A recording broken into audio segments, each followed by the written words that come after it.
চাঁদের দক্ষিণ মেরু থেকে কিছু নমুনা নিয়ে পৃথিবীতে ফিরে এলো চীনের নভোযান চ্যাং ই সিক্স। স্থানীয় সময় মঙ্গলবার 25 জুন দুপুর 2টা 7 মিনিটে নভোযানটি পৃথিবীতে ফিরে আসে। পৃথিবীর ইতিহাসে একমাত্র দেশ হিসেবে এমন অনন্য কীর্তি গড়ল চীন।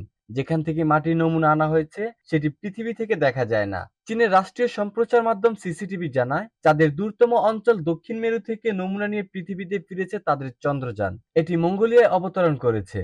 গত ৩রা মে চীনের হাইনান প্রদেশ থেকে চ্যাং ই সিক্স চাঁদের উদ্দেশ্যে যাত্রা করে। পৃথিবীতে আসা ওই নমুনা বিশ্লেষণ করার জন্য মঙ্গোলিয়া থেকে বিমানে করে বেইজিংয়ে আনা হচ্ছে। নভোযানটি অবতরণ করার পর চীনের জাতীয় মহাকাশ সংস্থার প্রধান জ্যাং কেজিয়ান এই মিশন সফলভাবে সম্পূর্ণ হয়েছে বলে ঘোষণা দেন। চীনের প্রেসিডেন্ট শি জিনপিং বলেন, এই মিশন সম্পূর্ণ করে মহাকাশ ও বৈজ্ঞানিক ক্ষমতাধর হিসেবে অনুসন্ধানের ক্ষেত্রে উল্লেখযোগ্য কৃতিত্ব দেখিয়েছে চীন। চাঁদের এই অংশ নিয়ে এখনো অনেক কিছুই অজানা।